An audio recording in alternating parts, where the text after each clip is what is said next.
voici chez Fitness Park Providence, lundi 8 mars. Vous voyez, l'étendue du désastre, personne, on est complètement fermé.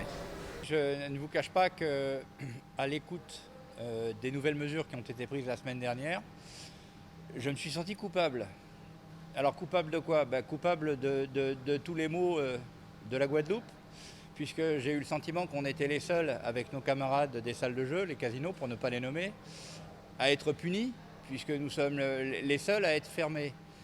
Donc je ne comprends pas très bien, je ne vois pas ce que la fermeture des salles de sport, donc des nôtres et de toutes celles de mes camarades, ainsi que des casinos, vont en 15 jours modifier les mauvais chiffres de la Guadeloupe. J'ai du mal à y croire.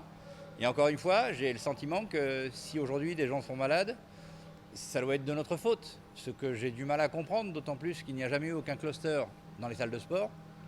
Et que comme vous le voyez autour de vous, on a mis moult équipements pour justement éviter que les gens ne soient trop proches. On nous a demandé de mettre des séparations entre toutes les machines cardio, on l'a fait.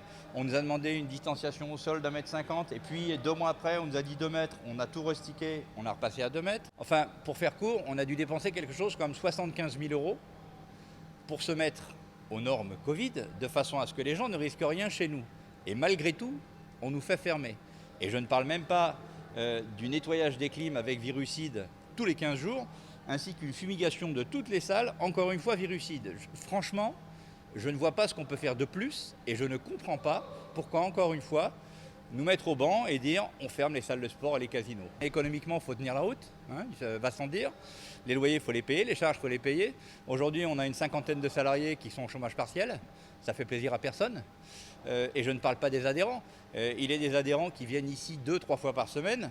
Il me semble avoir entendu toutes les corporations médicales dire que le meilleur moyen justement pour combattre les virus, c'était d'être en bonne santé et de faire du sport. Et aujourd'hui, on empêche ces gens-là de pratiquer. Je tiens à signaler qu'il n'y aura aucun problème de ce côté-là, puisqu'à partir du moment où nous sommes fermés, il n'y a pas de prélèvement. Personne ne sera lésé, personne ne perdra de jours de sport chez Fitness Park. J'espère seulement que les 15 jours pour lesquels on nous a demandé de fermer allaient rester 15 jours, puisqu'encore une fois, si le chiffre ne fléchit pas d'ici 15 jours, je souhaite qu'il ferme autre chose.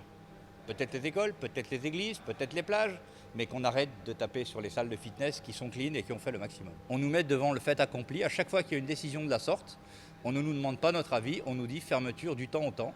On ne doit qu'acquiescer. Ce que l'on fait. Je ne suis pas en train d'essayer de me rebeller contre le système. On me demande de fermer, je ferme. Pourquoi uniquement nous? C'est juste la question que je pose. Donc si c'est pour les 15 jours prévus et promis, soit, on va tenir 15 jours. Mais j'espère que ça va cesser et que les fermetures seront peut-être sur un autre corps de métier qu'on essaiera de faire tourner de façon à ce que ce ne soient pas toujours les mêmes qui soient obligés de fermer.